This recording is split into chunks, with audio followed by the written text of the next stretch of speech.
Welcome to Streaming News Network by Claude McDaniel. Please like and subscribe. This is Claude McDaniel with Streaming News Network. In a White House ceremony recognizing collegiate champions in lesser-publicized sports, Donald Trump delivered a pointed warning about the future of American Olympic success. The president cautioned that without stronger oversight and regulation within the National Collegiate Athletic Association, the United States could face a decline in its Olympic competitiveness. He emphasized that approximately 75% of athletes representing Team USA in the Olympics have developed through college athletics programs. According to Trump, these programs serve as a critical training ground, particularly for sports that do not generate significant revenue but consistently produce elite, medal-winning athletes. He warned that if funding and structural challenges facing these programs are not addressed, the country risks losing a key pipeline that feeds its Olympic teams. The remarks came as the president honored championship teams from across the nation, including athletes from Youngstown State University bowling, Oklahoma State University men's golf, Texas A&M University women's volleyball, Wake Forest University men's tennis, University of Georgia women's tennis, West Virginia University mixed rifle, and Florida State University women's soccer. In a lighter moment during the ceremony, the president acknowledged one athletic shortcoming of his own, admitting that bowling is a sport he finds particularly challenging. This is Streaming News Network. Tensions are rising sharply in the Middle East after Iranian forces seized two commercial vessels in the strategically critical Strait of Hormuz. According to Iranian state media, the naval arm of the Islamic Revolutionary Guard Corps took control of the container ships MSC Francesca and Epaminondas, escorting them toward Iran's coastline. Iranian officials claim the vessels were operating without proper authorization and had interfered with navigation systems, calling any disruption in the strait a red line. Earlier in the day, both ships reported coming under attack in nearby waters, one sustaining significant damage after gunfire reportedly struck its bridge. Incidents were also monitored by the United Kingdom Maritime Trade Operations, though no attackers were officially identified. The escalation comes just hours after Donald Trump announced an indefinite extension of a ceasefire with Iran, aimed at creating space for renewed diplomacy. However, planned negotiations in Islamabad collapsed after Iranian officials withdrew, citing ongoing United States naval blockades in the region. A United States delegation led by J.D. Vance had been scheduled to attend the talks, which are now on hold. Meanwhile, Pakistan's Prime Minister, Shehbaz Sharif, publicly welcomed the ceasefire extension, though frustration reportedly grew behind the scenes over the breakdown in diplomacy. Despite significant military losses, Iran continues to resist key demands, including restrictions on its nuclear program. U.S. officials, including Defense Secretary Pete Hegseth, maintain that Iranian naval capabilities have been largely dismantled, even as confrontations at sea intensify. The Strait of Hormuz remains a vital global shipping route, and with both military and diplomatic efforts now at a standstill, concerns are mounting over further escalation in the region. This is Streaming News Network. A closely watched vote in Virginia is setting up a major political and legal battle ahead of the 2026 midterm elections. Voters have narrowly approved a constitutional amendment allowing lawmakers to redraw congressional district maps mid-decade, potentially reshaping control of the U.S. House. Donald Trump is now urging the courts to intervene, as Republicans challenge the outcome. The new maps, crafted by the Democratic-led General Assembly, could place several additional House seats into contention for Democrats in an already closely divided Congress. The amendment temporarily transfers redistricting authority away from a bipartisan commission, established just 4 years ago, and gives it back to state lawmakers until after the 2030 census. Supporters argue the move is necessary to counter partisan map drawing in other states, while critics say it undermines reforms meant to limit gerrymandering. At the White House, Press Secretary Caroline Leavitt said the president had voiced opposition ahead of the vote, though he did not actively campaign in the state. Legal challenges are already underway. Republicans have filed multiple lawsuits, and a lower court judge previously ruled the amendment process may have violated procedural requirements. That decision is now under review by the Supreme Court of Virginia, even as state officials argue the will of voters should stand. In a late development, a court has now issued an injunction, temporarily halting implementation of the new redistricting plan as the legal fight continues. This is Streaming News Network.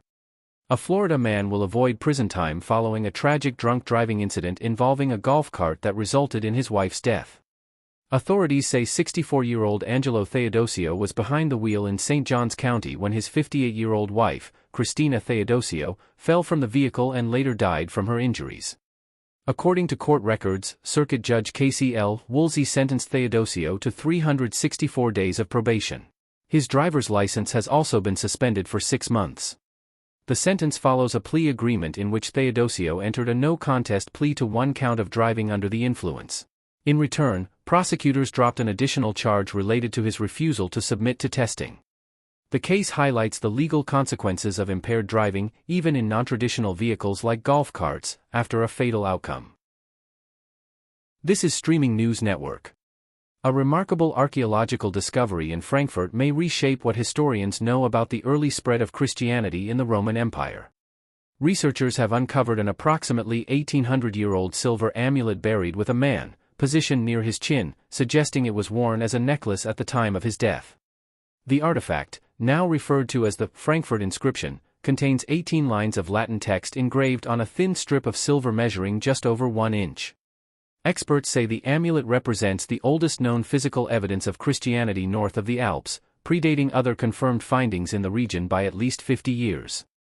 The object was discovered in 2018 at an excavation site in what was once the Roman city of Nida. It was found within a cemetery grave and later carefully restored by the Archaeological Museum Frankfurt.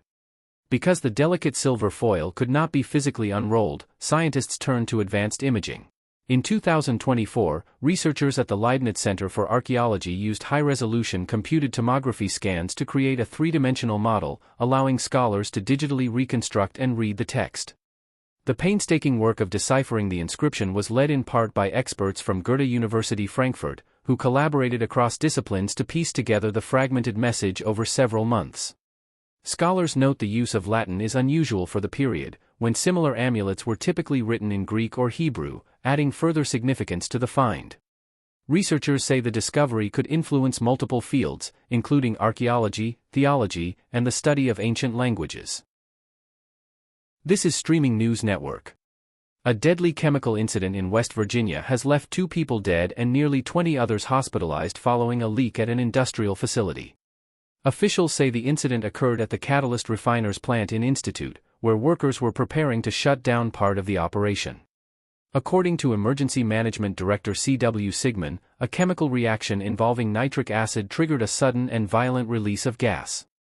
Authorities believe the reaction, which may have taken place during a cleaning process, produced toxic hydrogen sulfide, a highly dangerous gas capable of causing rapid health effects.